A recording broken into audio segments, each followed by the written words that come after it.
5 days after Charlie Kirk's murder, the shooter's motive remains elusive. No writings left behind, vague secondhand testimony.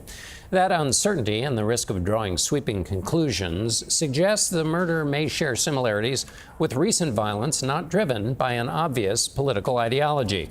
The FBI recently recognized a new category, nihilistic violent extremism. For tonight's interview, we are joined by Matthew Kriner, the executive director of the Institute for Countering Digital Extremism. Matthew, thank you so much for joining us. So, leaving aside this incident, what is nihilistic or nihilistic violent extremism?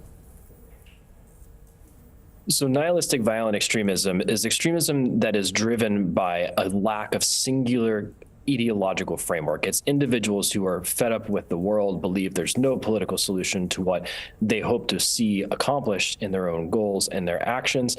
And as the Department of Justice has said, it's conduct and activities that they hope will further societal collapse, generally aligning with what we've called neo-fascist accelerationism, the hastening of societal collapse through violence, and specifically terrorism.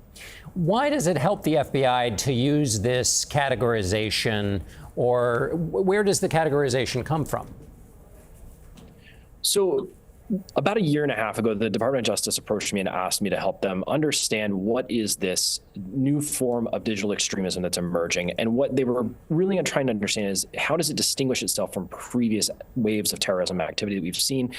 ISIS has used the online space very heavily, and they really wanted to understand what is this space where no one seems to have a clear ideological guiding post.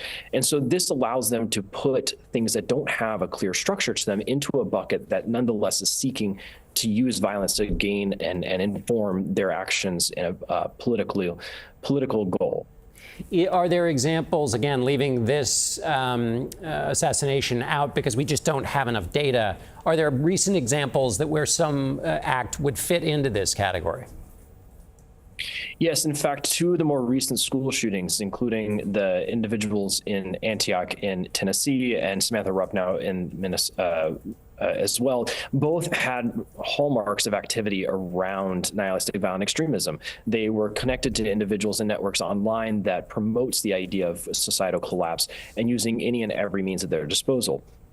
We've also seen a number of individuals be arrested in recent months by the Department of Justice for engaging what's called sadistic extortion online, and it's meaning to groom and recruit youth, individuals that are the age of 12 to 18, into conducting acts of self-harm, including suicide, and sometimes even what's called in real life activities or terrorism, and that's going out and conducting stabbings and ultimately school shootings. Matt, as somebody who knows this world and has spent time thinking about it, give us the best, most hygienic way to think about all of this information that's coming out about a culture and a world and the kinds of things being posted. Tell us how to think wisely about this. This space is occupied by a lot of young individuals who are disaffected with society, don't have a strong understanding of where they fit within society, and ultimately believe that their political solutions can't be met in a normative way. They don't feel that they have a pathway forward. And so they're turning towards these very online niche subcultures where people can find any idea of merit and they will run with it to the most extreme forms.